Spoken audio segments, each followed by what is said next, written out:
Hey, Tom Gardner again for the Bend Real Estate Minute at bendhomebuyersagency.com, which is part of Bend Brokers Realty. So it is May, middle of May, and as has happened the last several years, that means multiple offers. I've already been involved in one, actually two.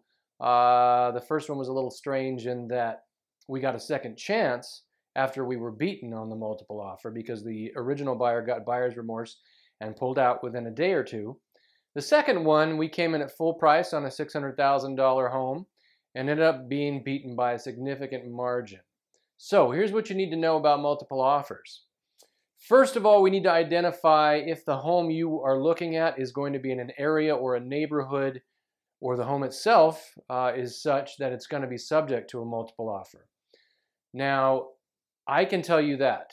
Generally, these are going to be on the west side, generally in specific neighborhoods, and not ugly ducklings because, those tend to last a while. So I can help you identify if that's the case. Now, if that is the case, we go to part B, which is where you need to have a conversation with yourself and ask yourself, how much more than list am I willing to pay for this house?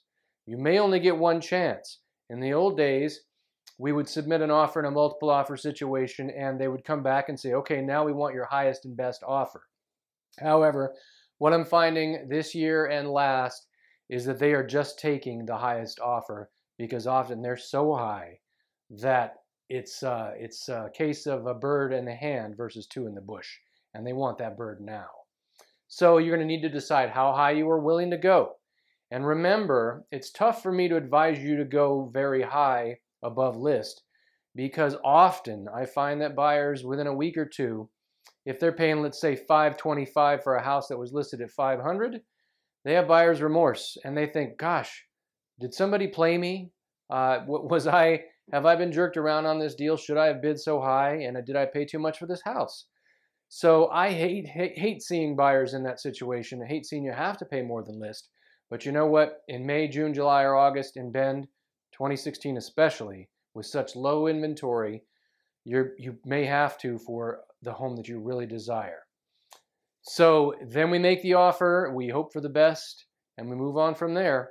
Now remember, the key with multiple offers, and this is tough in a moving market like this where it's moving so quickly in terms of price, we're up 10% in 2 months, is that it has to appraise. So if you're getting a loan, remember it's going to have to appraise at the amount that we go above list on. If it doesn't, we go back and we start over again. If you're paying cash, that's not a problem. You just need to figure out how much cash you're willing to let loose with. Okay, again, Tom Gardner, bendhomebuyersagency.com. Again, part of Bend Brokers Realty, and this has been the Bend Real Estate Minute. Take care.